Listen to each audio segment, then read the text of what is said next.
अस्सलाम वालेकुम 10th class बेटे। Open your physics book. अपनी बुक का पेज नंबर 118 आप लोग ओपन करेंगे। नेक्स्ट टॉपिक आज हम स्टार्ट करेंगे, that is negative temperature coefficient NTC thermistor. ठीक है, let's start with the reading, then इंशाल्लाह साथ साथ आपको इसको मैं एक्सप्लेन करूँगी। A negative temperature coefficient thermistor NTC and its circuit diagram is shown in figure 16.17. It is a type of resistor whose resistance decreases as the temperature increases. This behavior is due to the negative temperature coefficient, meaning that the material used in the thermistor conduct electricity better as the temperature rises. The increase in the temperature gives more energy to the charge carrier electrons, allowing them to move more freely through the material, which reduces the resistance. Action and use.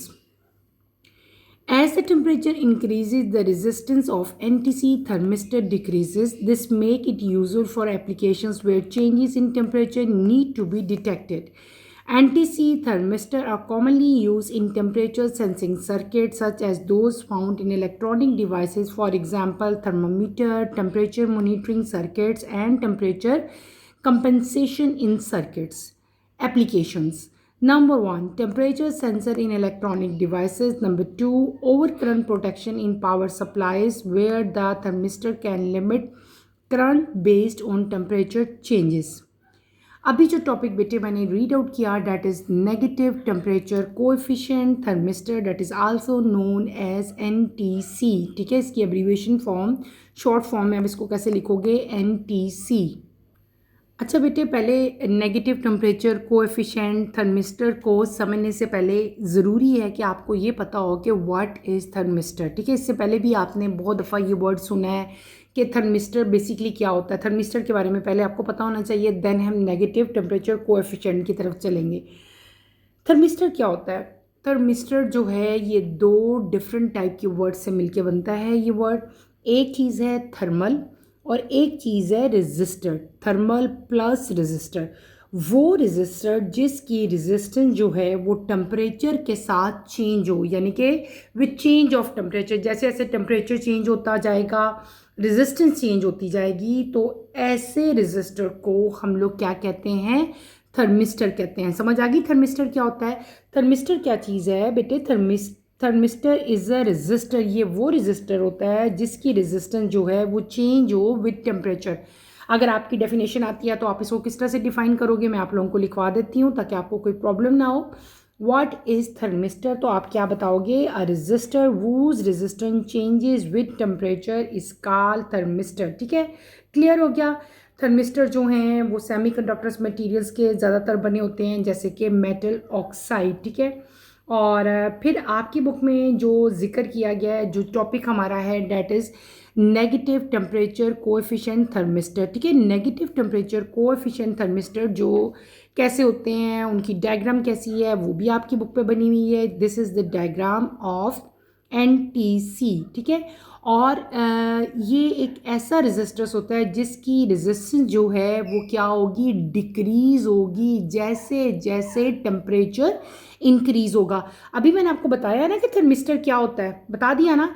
लेकिन जब हम बेटे NTC पढ़ेंगे, NTC का मतलब क्या है, N का मतलब क्या हो गया, नेगेटिव, T का मतलब क्या हो गया, टेम्परेचर कोएफिशिएंट थर्मिस्टर। ठीक है, तो जो NTC थर्मिस्टर होते हैं इनका रेजिस्टेंस जो है बेटे वो डिक्रीज होगा जब टेम्परेचर क्या होगा, इंक्रीज होगा। ये आपने याद रखना है, यानी कि टेम्परेचर इंक्रीज होगा तो रेजिस्टेंस क्या होगी, डिक्रीज होगी। टेम्परेचर जब, यानी कि इधर हम अभी सिर्फ नेगेटिव का जिक्र कर रहे हैं, पॉजिटिव का जिक्र नहीं कर रहे। जब हम ऑपोजिट पढ़ेंगे ना तो वो पॉजिटिव टेम्परेचर कोएफिशिएंट हो जाएगा।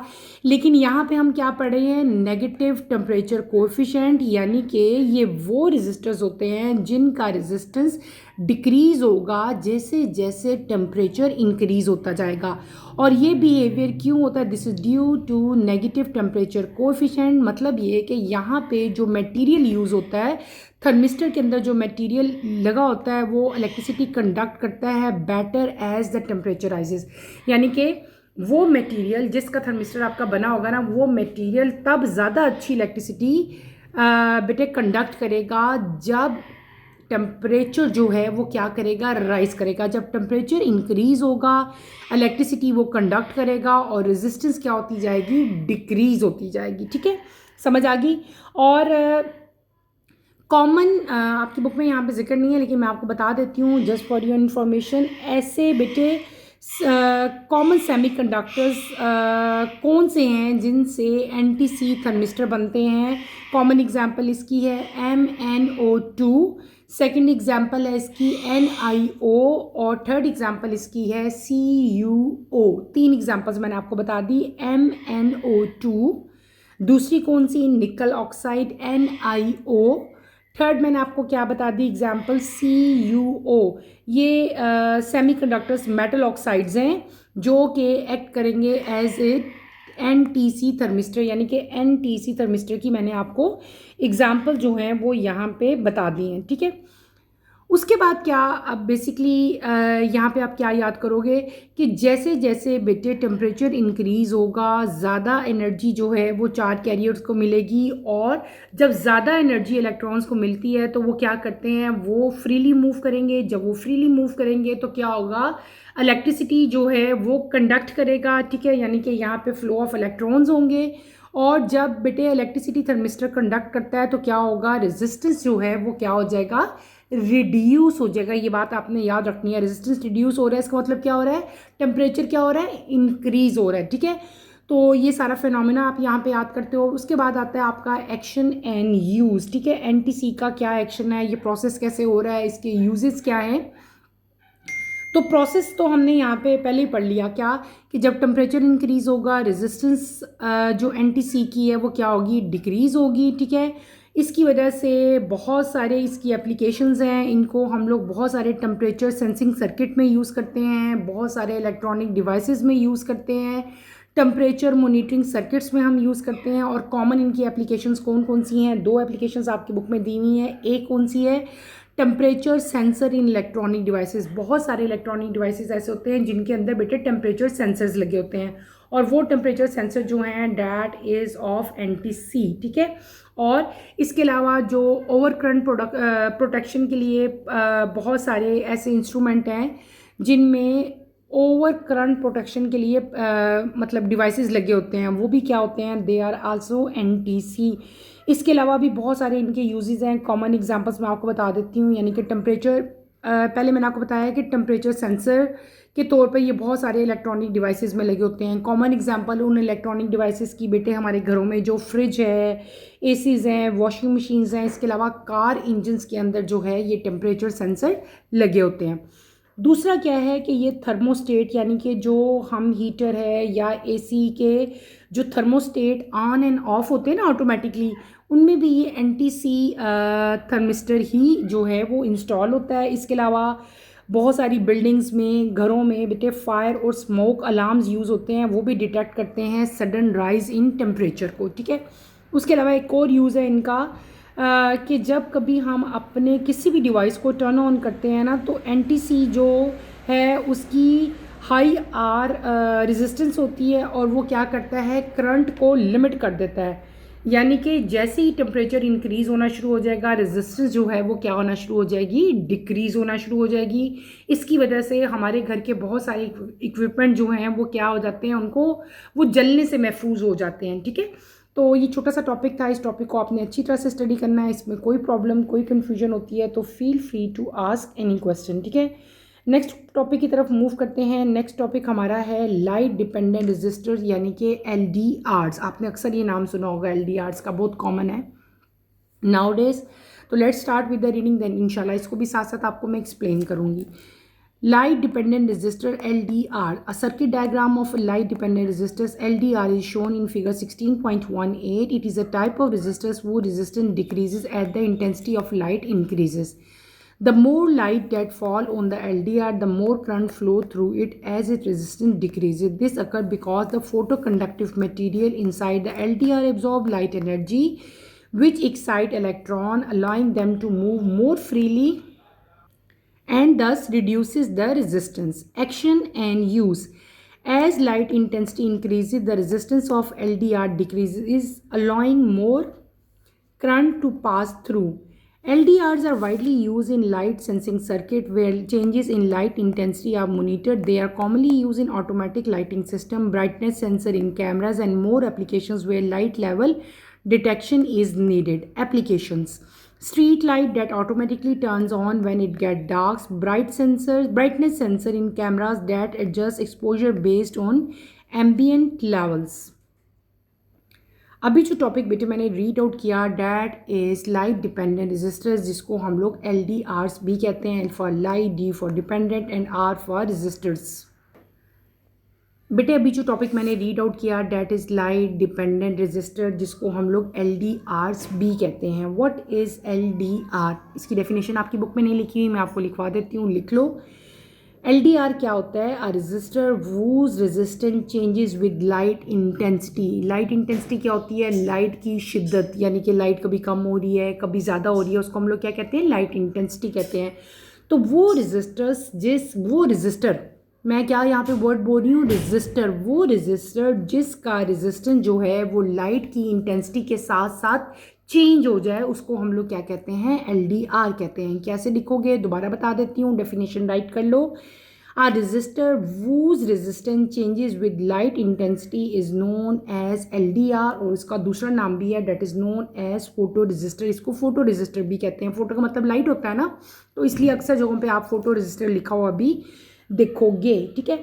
LDR जो है ये बेसिकली किस चीज़ के बने होते हैं बेटे? LDR is made of semiconductor material, जैसे कि कैडमियम सल्फाइड CDS। ठीक है, ये सेमीकंडक्टर्स मटेरियल के बने होते हैं। ठीक है। और अच्छा, मैंने आपको भी बताया कि LDR ऐसे रजिस्टर होते हैं जिनका रेजिस्टेंस जो है वो लाइट की इंटेंसिटी के साथ चेंज होता है। ठीक है, मैंने आपको ये डेफिनेशन बताई है। आपकी बुक में यहाँ पे लिखा हुआ है it is a type of resistance वो resistance decreases with the intensity of light increases. बात वही है। ठीक है, दोनों डेफिनेशन ठीक है, आप ये भी लिख सकते हो वो भी लिख सकते हो। यहाँ पे एक डिफरेंट थोड़ा सा आ गया कि जब लाइट की इंटेंसिटी इंक्रीज होगी तो रेजिस्टेंस क्या हो जाएगी? डिक्रीज हो जाएगी। जब LDR के ऊपर ज़्यादा लाइट फॉल होती है तो क्या होगा? वहाँ से ज़्यादा करंट का फ्लो होगा। ठीक है, जब ज़्यादा करंट का फ्लो होगा तो आपको पता है, हमने पहले ही पढ़ा है, जब करंट का फ्लो ज़्यादा हो जाता है तो रेजिस्टेंस अल्टीमेटली क्या हो जाती है बेटे? डिक्रीज़ हो जाती है। और ये सारा कुछ क्यों होता है? क्योंकि यहाँ पे जो फोटो कंडक्टिव मटेरियल यूज़ होता है ना LDR के अंदर, वो क्या करता है? वो लाइट एनर्जी को एब्जॉर्ब करेगा। जब वो लाइट एनर्जी को एब्जॉर्ब करता है तो उसकी वजह से इलेक्ट्रॉन्स के अंदर एक्साइटमेंट बेटे शुरू हो जाती है, वो एक्साइट हो जाते हैं और फ्रीली मूव करना शुरू कर देते हैं। जब वो फ्रीली मूव करना शुरू करेंगे, इसका मतलब है कि यहाँ पे क्या होगा? जो रेजिस्टेंस है वो क्या होना शुरू हो जाएगी? डिक्रीज होना शुरू हो जाएगी, रिड्यूस होना शुरू हो जाएगी।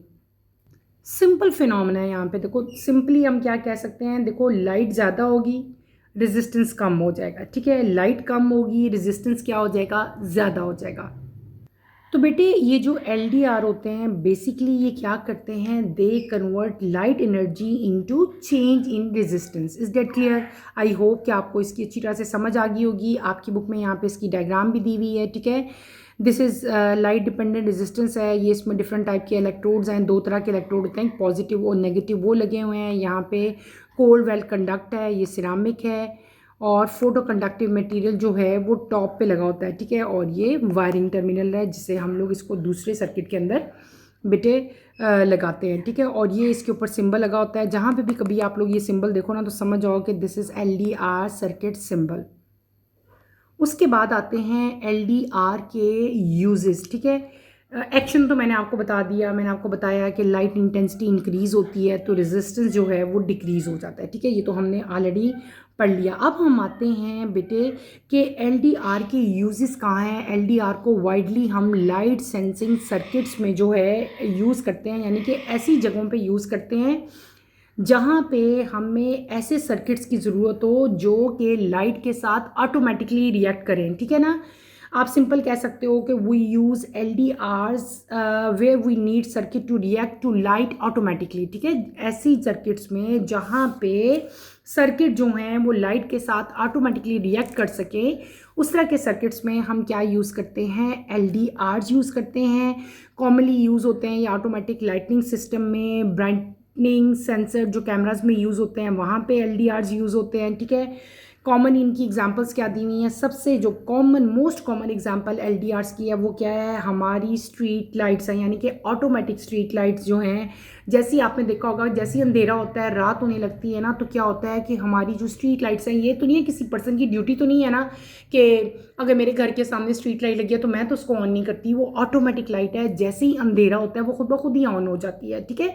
तो स्ट्रीट लाइटनिंग जो ऑटोमेटिकली टर्न ऑन होती है जब जैसे ही डार्क होना शुरू होता है, जैसे ही अंधेरा होना शुरू हो जाता है, वो इसकी कॉमन एग्जांपल है ऑटोमेटिक स्ट्रीट लाइट। और वो लाइट जैसे ही रोशनी होना शुरू होती है, जैसे ही डे का स्टार्ट होता है, वो क्या हो जाती हैं, दे टर्न ऑफ, वो बंद हो जाती हैं, ठीक है।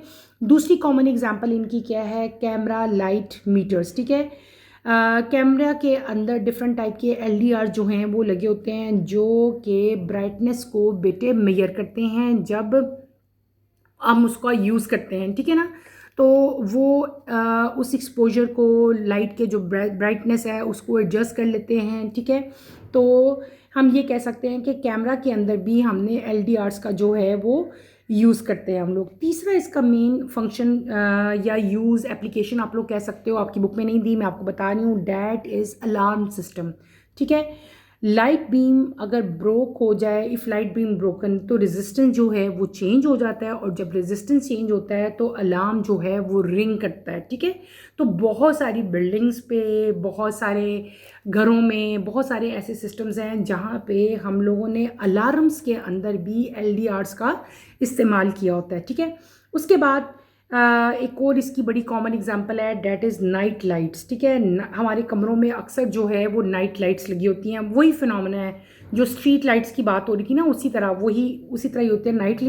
नाइट लाइट जो है हमने अपने रूम्स में जो हैं ये लगाई होती हैं, और जब कमरे के अंदर, हमारे रूम के अंदर बेटे डार्कनेस होती है, अंधेरा हो जाता है, तो ये लाइट्स जो हैं ऑटोमेटिकली खुद ब खुद ही ऑन हो जाती हैं। They turn on when the room gets dark, ठीक है। तो नाइट लाइट्स के तौर पे भी इनको हम लोग यूज़ करते हैं। Is that clear? तो ये हमने LDR भी कंप्लीट कर लिया। नेक्स्ट टॉपिक की तरफ मूव करते हैं। नेक्स्ट टॉपिक हमारा है कॉमन यूजेस ऑफ इलेक्ट्रिसिटी। बहुत ही इजी टॉपिक है, बिल्कुल बचगाना किस्म का, छोटे से बच्चों वाला टॉपिक है कि इलेक्ट्रिसिटी के यूजेस क्या हैं, ठीक है। तो let's start with the reading, then इंशाल्लाह इसको भी साथ साथ मैं एक्सप्लेन करूँगी। टॉपिक नंबर है 16.8, common uses of electricity. Electricity is one of the most versatile form of energy that is used in our daily lives. One of the most common use is heating, where it power devices like electric heaters, stoves, water heater to keep us warm and cook our food. It also play a key role in lighting, from the bulb in our home to street lights and flashlight, making it possible to see and work even after dark. Another important use is battery charging, as electrical power the chargers for our phones, laptops, electric vehicles, and other portable devices. Additionally, electricity is essential for powering motors, which are found in appliances like washing machines, refrigerators, industrial machinery, as well as in electric cars and trains. Electricity is the backbone of electronic system, running computer, television, smartphone, and other gadgets that keep us connected and entertained. In short, electricity is everywhere, making our life easier, safer and more efficient. ऐसा topic है जिसको मेरा नहीं ख्याल कि मुझे समझाने की ज़रूरत है। सिंपल से कॉमन यूज़ आपको बताए हुए हैं। बिजली के इस्तेमालात, इलेक्ट्रिसिटी के कॉमन यूज़ क्या है, इलेक्ट्रिसिटी को हम कहाँ कहाँ यूज़ करते हैं। बहुत इजी टॉपिक है। अगर इन केस इसके ऊपर शॉर्ट क्वेश्चन आंसर आता है तो आपने कोशिश करनी है बेटे आप पॉइंट्स में लिख के आओ इसके यूजेस, ठीक है। इलेक्ट्रिसिटी जो है एक बहुत ज़्यादा वर्सटाइल फॉर्म है किसकी, एनर्जी की, और हमारी डेली लाइफ जो है इसके बग़ैर नामुकम्मल है, अधूरी है। इलेक्ट्रिसिटी के बग़ैर बेटे कोई काम अब पूरा नहीं हो सकता। जिस तरह की लाइफ हम अब जी रहे हैं, जिस तरह के दौर में हम रह रहे हैं ना, इलेक्ट्रिसिटी के बग़ैर सर्वाइवल जो है वो इम्पॉसिबल है। तो मोस्ट कॉमन यूज़ यहाँ पे हमें डिफरेंट टाइप के दिए हैं। सबसे मोस्ट कॉमन यूज़ इलेक्ट्रिसिटी का क्या है कि हम अपने घरों को हीट अप करने के लिए इलेक्ट्रिसिटी इस्तेमाल करते हैं। किस तरह हम सर्दियों में हीटर को ऑन करते हैं, जो हमारे एसीज़ हैं वो भी एज ए इन्वर्टर यूज़ होते हैं, ठीक है। इसके अलावा हीटर्स हैं, स्टोव्स हैं, वाटर हीटर्स हैं, खाना पकाने के लिए हम इलेक्ट्रिसिटी का यूज़ करते हैं, ठीक है। स्ट्रीट लाइट्स, फ्लैश लाइट तमाम की तमाम इलेक्ट्रिसिटी से ही बेटे ऑन होती हैं। इसके अलावा हमारे जो बड़े बड़े पावर स्टेशंस हैं, इलेक्ट्रिसिटी पावर्स प्लांट्स हैं, वो सारे के सारे इलेक्ट्रिसिटी ही से चल रहे होते हैं। हमारे phone, laptop, electric vehicles, different type के पोर्टेबल डिवाइसेस, सब के सब किसकी वजह से ऑन होते हैं? इलेक्ट्रिसिटी की वजह से ऑन होते हैं। हमारे घरों में आप इधर उधर हर जगह नज़र उठाओ, हर इक्विपमेंट, हमारे टीवी, हमारी एलईडीज़, हमारे फ्रिज, रेफ्रिजरेटर्स, हमारे डिस्पेंसर, हमारे एसीज, घरों की lights, fans, each and everything बेटे इलेक्ट्रिसिटी ही से टर्न ऑन हो रही है। इलेक्ट्रिसिटी नहीं होगी वो चीज़ें ऑन ही नहीं होंगी। इलेक्ट्रिसिटी जो है वो इलेक्ट्रॉनिक सिस्टम में, बल्कि इवन हमारी इकॉनमी में एक बैकबोन की हैसियत रखती है। जितने भी हमारे इलेक्ट्रॉनिक सिस्टम्स हैं, कंप्यूटर्स हैं, टेलीविज़न हैं, हमारे जितने भी गैजेट्स हैं, हम किचन में बहुत सारी चीज़ें यूज़ कर रहे हैं, वो तमाम की तमाम जो है इलेक्ट्रिसिटी से ही बेटे ऑन होती हैं। इसका मतलब ये हुआ है in short electricity is everywhere. Electricity ने हमारी लाइफ को बहुत ज़्यादा ईजी, सेफ और एफिशिएंट बना दिया है। ठीक है, ये छोटा सा टॉपिक था, इसे तो आप लोग खुद भी पढ़ सकते हो। नेक्स्ट टॉपिक की तरफ मूव करते हैं। नेक्स्ट टॉपिक हमारा है 16.9 electric power. Electric power is the rate at which electrical energy is transferred or consumed in a circuit. It measures how quickly work is done or energy is used. As a unit of power is watt. P is equals to W by T. 1 W is equal to joule per second. Electrical power P is commonly written as product of current and voltage. P is equals to I into V. V is equals to I into R. P is equal to I square over R. P is equals to V square over R. ये मैं आपको drive करके equation दिखा देती हूँ, बहुत easy है। हमने अभी जो टॉपिक पढ़ा that is electrical power. What is electrical power? Electrical power क्या है? वो रेट बेटे वो रेट जिससे इलेक्ट्रिकल एनर्जी जो है वो ट्रांसफ़र होती है या फिर किसी भी सर्किट में कंज्यूम होती है। इसकी इक्वेशन बेटे मैं आपको ड्राइव करके दिखाती हूँ। छोटी सी है, सिंपल सी है, लेकिन मैं आपको इसकी डेरिवेशन एक्सप्लेन कर देती हूँ ताकि आपको कोई भी प्रॉब्लम यहाँ पे फील ना हो। हम क्या पढ़े हैं? हम पढ़े हैं इलेक्ट्रिक पावर। ठीक है, यहाँ पे मैं हेडिंग दे लेती हूँ electric power. What is electric power?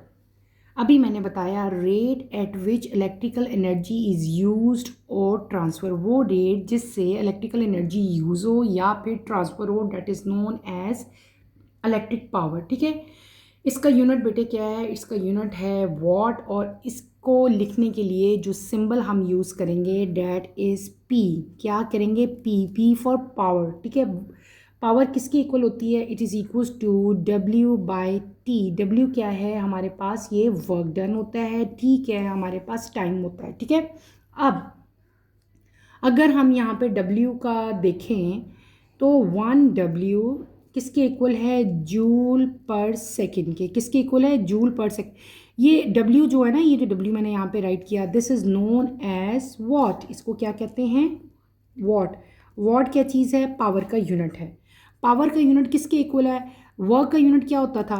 Joule. Time का यूनिट क्या होता था? सेकेंड। ठीक है, जब मैं सेकेंड को ऊपर लेके आऊँगी तो वो इसको यहाँ पे लाके हम इन्वर्स ही करते हैं ना, ऊपर जो चीज़ आ जाती है वो -1 के फॉर्म में आ जाती है, तो इसका यूनिट क्या हो जाएगा? जूल पर सेकेंड। और जूल पर सेकेंड किसके इक्वल होता है? 1 वॉट के इक्वल होता है। इसका मतलब है इलेक्ट्रिक पावर का यूनिट क्या हो गया? वॉट हो गया। P किसकी इक्वल है? W ओवर T के इक्वल। W की चीज़ है, वर्क डन है, टाइम क्या चीज़ है? सेकेंड है। पावर का यूनिट क्या हो जाएगा हमारे पास? वॉट आ जाएगा। ठीक है, तो इलेक्ट्रिकल ये जो P है इसको हम ऐसे भी राइट कर सकते हैं, P is also equals to I into V. I into V भी है, W बाई टी भी है। ठीक है, इसके डिफरेंट फार्मूलाज हैं। पहला फार्मूला, इसके मैं 3 डिफरेंट फार्मूलाज आपको बताऊंगी। ठीक है, पहला फार्मूला इसका है P is equals to V into I, यानी कि ये आई क्या, ये क्या चीज़ है हमारे पास? I current. वी क्या चीज़ होती है? वोल्टेज, यानी कि करंट इंटू वोल्टेज। अगर हम करंट और वोल्टेज का प्रोडक्ट लें वो भी किसके इक्वल आएगा बेटे? पावर के इक्वल आएगा। सबसे ज़्यादा कॉमन यूज़ इक्वेशन जो पावर की यूज़ होगी ना वो यही वाली होगी, P is equals to I into V. ठीक है, ये बात आपने याद रखनी है। ये हमारे पास एक चीज़ आ जाती है। इसके अलावा पावर का एक सेकेंड फार्मूला भी है हमारे पास, that is equals to P I square into R. I का मतलब क्या होता है बेटे करंट, आर का मतलब क्या होता है रेजिस्टेंस, यानी कि करंट का स्क्वायर मल्टीप्लाई बाय रेजिस्टेंस जो है वो भी किसके इक्वल होती है, that is also equal to power. और ये इक्वेशन हम कब यूज़ करेंगे बेटे, जब हमें करंट भी पता होगा, जब हमें रेजिस्टेंस भी पता होगी, तो फिर हम लोग पावर को इस तरह से कैलकुलेट कर लेंगे। अब हम आते हैं इसके तीसरे फार्मूले की तरफ। मैंने कहा था ना कि इसके डिफरेंट तरह के जो हैं इसका फार्मूलाज हैं। एक फार्मूला इसका ये भी है, P is equals to V square over R. ठीक है, P किसके इक्वल है, वी स्क्वायर ओवर आर के। V क्या चीज़ है, वोल्टेज, आर क्या चीज़ है, रेजिस्टेंस है। ठीक है, जब आपको V पता हो, रेजिस्टेंस भी पता हो, तो आप लोग पावर को इस तरह से भी फाइंड आउट कर सकते हो। क्लियर हो गया। हमने क्या कर लिया, पावर की डेफिनेशन की, पावर की जर्नल जो इक्वेशन है वो की, फिर मैंने आपको उसका यूनिट बताया। पावर का यूनिट क्या है बेटे, वॉट है। 1 वॉट किसके इक्वल होता है वो भी मैंने आपको बता दिया। फिर मैंने आपको बताया कि पावर फाइंड आउट करने के 3 डिफरेंट फार्मूलाज और भी हैं, इसके अलावा भी हैं। ठीक है, अगर तो हमें वर्क डन और टाइम दिया तो आप सिंपल इस इक्वेशन को पुट कर लेना। अगर आपको ये दोनों चीज़ें दी हैं तो हम ये वाली इक्वेशन यूज़ कर लेंगे। यानी कि अगर कोई न्यूमेरिकल होता है उसमें जो चीज़ें आपको जिस तरह की गिवन होती हैं उस वही चीज़ प्लेस करके तो हम लोग पावर जो है वो फाइंड आउट कर सकते हैं। ठीक है, इन शॉर्ट बेटे आप पावर को ये भी कह सकते हो कि how fast energy is being converted. ठीक है, इसको हम लोग क्या कहते हैं, पावर कहते हैं कि एनर्जी जो है वो कितनी जल्दी कन्वर्ट हो रही है। ठीक है, that is also known as power. तो बेटे हमने यहाँ पे क्या पढ़ लिया, इलेक्ट्रिकल पावर पढ़ लिया। सबसे ज़्यादा जो इसका मैंने आपको पावर का पूरी यहाँ पे इक्वेशन बताई थी वो क्या बताई थी, P is equals to W over T। ठीक है, ये सबसे ज़्यादा अथेंटिक इसकी डेफिनेशन है, मैं यहाँ पे लिख देती हूँ। Power is the rate, power is the rate at which work is done. ठीक है, eight which work is done और एनर्जी इज ट्रांसफर। ठीक है, और एनर्जी इज ट्रांसफर्ड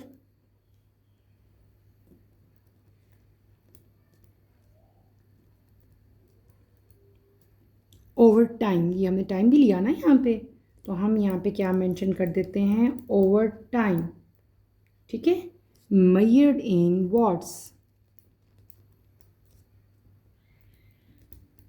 ये डेफिनेशन भी आपने यहाँ पे साथ जो है वो मस्ट राइट करनी है। ठीक है, क्लियर हो गया। क्या हो गया, power is the rate at which work is done और energy is transferred over time measured in watts. और उसके बाद आपने ये इक्वेशन लिख देनी है, P is equal to W by T, और W का यूनिट क्या था, जूल, टाइम का क्या है, सेकंड है, तो पावर का यूनिट क्या हो जाएगा, वॉट हो जाएगा, जिसको मैंने यहाँ पे डेफिनेशन में भी बेटे आपको बता दिया। ठीक है, तो ये सारा कुछ आपने अच्छी तरह से स्टडी करना है। इस पूरे में कोई प्रॉब्लम अगर आपको होती है तो आपने बेटे मुझे बतानी है, मेरे से पूछनी है। क्लियर। तो बेटे ये डेफिनेशन आप लोग अपनी अपनी बुक पे लिख लो, जहाँ पे ये टॉपिक है उसके साथ ही लिख लिया करो, ताकि आपको फिर उस टाइम मेन टाइम पे फाइंड आउट नहीं करनी पड़ती। बुक के साथ साथ ही लिख लिया करें डेफिनेशन। बड़ा इंपॉर्टेंट टॉपिक है, इसके साथ इंपॉर्टेंट लिख लो। ये शॉर्ट क्वेश्चन आंसर्स में आता है। आपने पावर की डेफिनेशन लिखनी है। डेफिनेशन लिखने के बाद ये डेफिनेशन भी लिख सकते हो, बुक वाली भी राइट कर लो, बल्कि ये ज़्यादा अथेंटिक है जो मैंने आपको लिखाई है। उसके बाद आपने ये वाली क्वेश्चन लिखनी है, फर्स्ट वन। देन आपने बताना है कि पावर हैज़ 3 डिफरेंट फार्मूलाज। ठीक है, मतलब 3 अदर फार्मूलाज एज वेल। तो फिर आपने ये तीनों के तीनों फार्मूलाज जो मैंने भी राइट करवाए हैं ये तीनों भी यहाँ पे लिख देने हैं, मेंशन कर देने हैं, और इस तरह से आपका ये क्वेश्चन बेटे कंप्लीट हो जाएगा। ठीक है, और यहीं पे अपना टॉपिक बेटे मैं ख़त्म करूँगी। इंशाल्लाह कमिंग लेक्चर में हम नेक्स्ट टॉपिक स्टार्ट करेंगे, डैट इज़ जूल्स लॉ। ठीक है, तो नेक्स्ट लेक्चर